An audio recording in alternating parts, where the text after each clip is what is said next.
बेटा अब हम सेकंड एग्जाम्पल शुरू कर रहे हैं। सेकंड क्वेश्चन जो है वो है derive the formula for time period of a simple pendulum. Time period simple pendulum के लिए हमें फॉर्मूला निकालनी है which depends upon mass of the pendulum m, length of the pendulum l and third है acceleration due to gravity small g। बेटा time period निकालना है एक सिंपल पेंडुलम का जो तीन फैक्टर्स पर डिपेंड करता है, time period of a simple pendulum. एक है मास, एक है लेंथ और एक है acceleration due to gravity and you have to derive the formula for time period of a simple pendulum.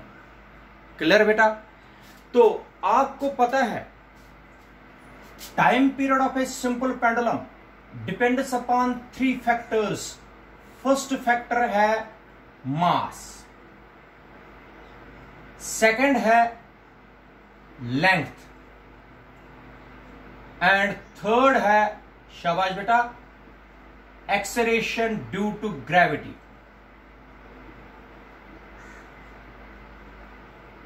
ये तीन चीजें आप लोगों को पता लग गई। एक है m, एक है l और एक है g। ठीक है बेटा? तो ये सॉल्यूशन हम स्टार्ट करेंगे। Time period depends upon three factors mass, length और एक्सेलरेशन ड्यू टू ग्रेविटी। शाबाश बेटा। स्टेप फर्स्ट में हम क्या लिखते हैं? अब तो याद हो गया होगा। स्टेप फर्स्ट में हमने क्या लिखा था पता है? डायरेक्टली प्रोपोर्शनल वाली टर्म t, ये वाली t डायरेक्टली प्रोपोर्शनल टू, शाबाश, m रेज पावर a, ये वाला, l raise power b, g raise power c। जिन फैक्टर्स को डिपेंड करता है वही फैक्टर्स लिखने होते हैं, where a, b and c। शाबाश। This is equation number first, where A, B and C are the dimensions of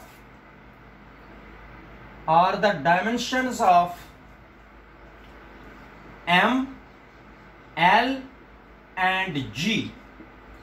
ठीक बेटा? ऐसे ही लिखा था पहले क्वेश्चन में भी। अब डायरेक्टली प्रोपोर्शनल को किस में लाना है? इक्वलिटी में।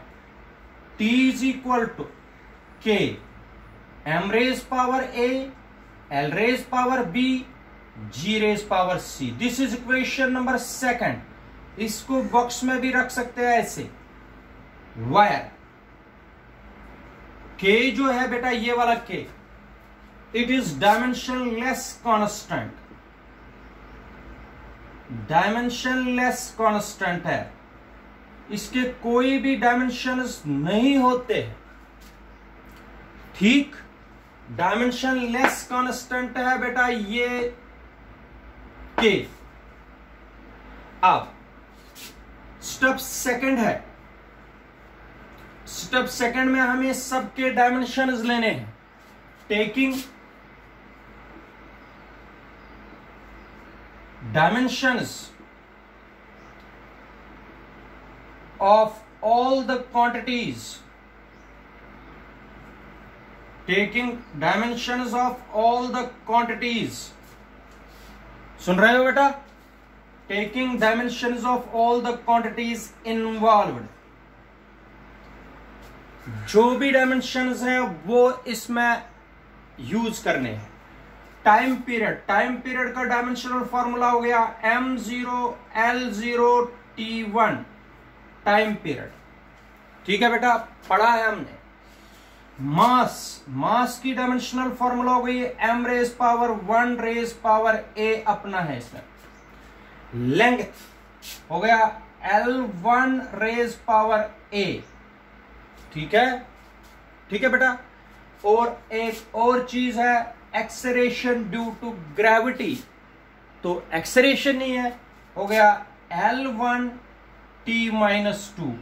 रेज पावर c, एक्सेलरेशन की डायमेंशनल फॉर्मूला, लेंथ की डायमेंशनल फॉर्मूला, मास की पावर जो है भी है वो ऐसे रखते हैं। शाबाश, सिंपलीफाई करिए।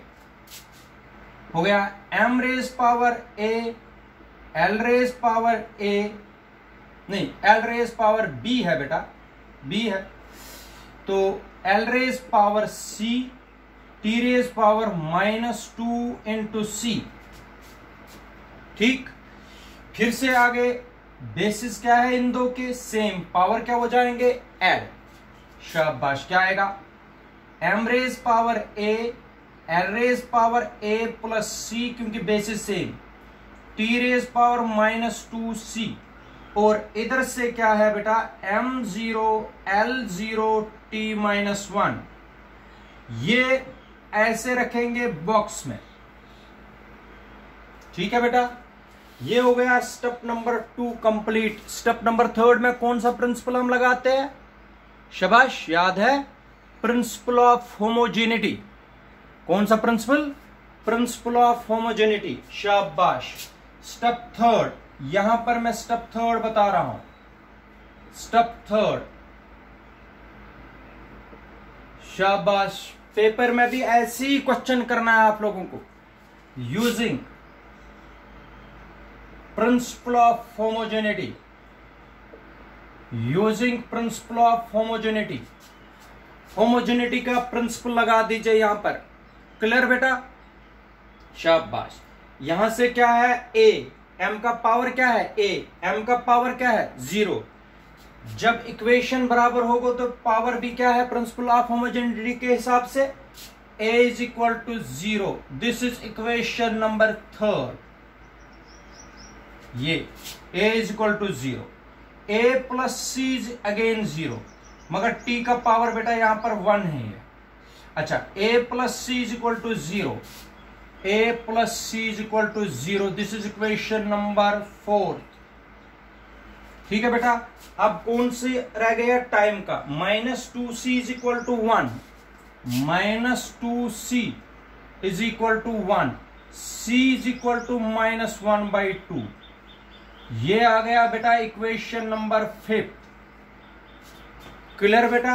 a का वैल्यू, c का वैल्यू, a का वैल्यू यहां देखो बेटा a प्लस c। एक मिनट, ये थोड़ा सा गलती हुई है यहां पर। l का पावर है बेटा b, b है ये, यहां पर गलती लिखने में आ गई। l का पावर है b। ठीक है बेटा, l का पावर है यहां पर b। ये थोड़ा सा गलती हुई है, एरर है, लिखने में एरर आ गया है बेटा। b प्लस c, ये b प्लस c है बेटा। तो c तो ठीक है, बाकी तो बिल्कुल क्वेश्चन ठीक है। b plus c is equal to 0, c is equal to -1/2। c का वैल्यू यहां से उठा के हम 4th इक्वेशन में डालेंगे using 5th in 4th। 5th equation का वैल्यू 4th में डाल दीजिए। क्या आएगा? b -1/2 is equal to 0। c है -1/2, c के बजाय मैंने लिखा -1/2। b इज इक्वल टू 1/2, ये इधर चला गया। This is equation number 6। अब a का वैल्यू भी मिल गया, c का वैल्यू भी मिल गया और b का वैल्यू भी मिल गया। तीनों के वैल्यूज मिल गए। तीनों के वैल्यूज हम स्टेप 4th में इसमें डालेंगे, इक्वेशन 2 में। ठीक है, देखो कैसे। Using values of a, b and c in, ये है बेटा यहां पर याद रखना, दिस इज step 4th। Using values of a, b and c in second, we get, बताओ क्या आएगा? t आएगा बेटा k m raise power a, m raise power a। m raise power a क्या है बेटा? शाबाश बेटा, m रेज पावर a हो गया m रेज पावर 0 आ गया। ठीक, एल रेज पावर बी हो गया l raise power 1/2, g raise power c g raise power -1/2, anything raise power 0 is 1, जिसका पावर 0 होता है उसका वैल्यू है 1। t इज इक्वल टू के, इसका वैल्यू आ गया 1, m रेज पावर 0 इज 1, ये हो गया l raise power 1/2 upon g raise power 1/2। ठीक है, ये हो गया बेटा ऐसे, t is equal to k l upon g whole raise power 1/2, दोनों को 1/2 है, तो t is equal to k root of L upon G. This is required formula. This is required formula. बेटा ये आ गई required formula for time period of a simple pendulum. Clear बेटा, यहां clear है आपको? टाइम पीरियड कितना आ गया बेटा? k is equal to root of L upon g, L upon g. एक चीज मैं आप लोगों को यहां पर बताता हूं, जो यहां पर मैं समझा रहा हूं, इधर देख लीजिए बेटा। देखो t कितना आया बेटा?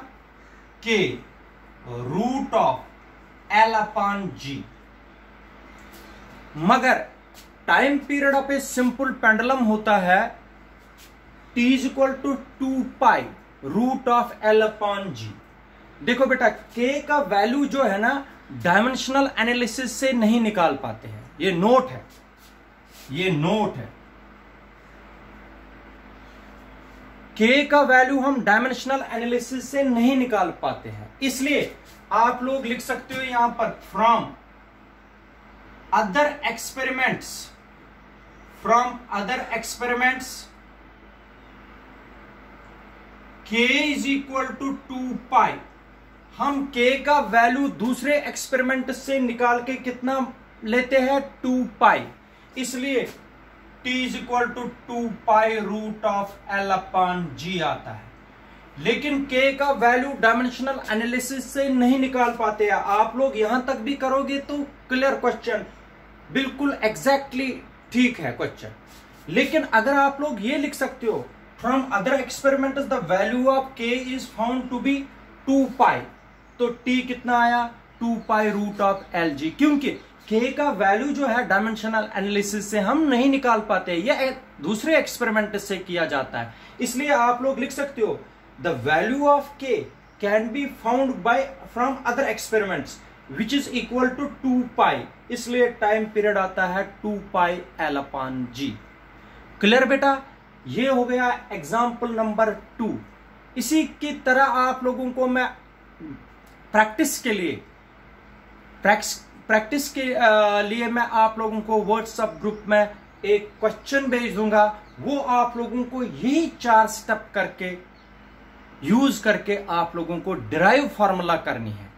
तो अगर कहीं पर भी प्रॉब्लम आएगी सॉल्व करने में, आप लोग मुझसे पूछ सकते हो। ठीक है बेटा, थैंक यू।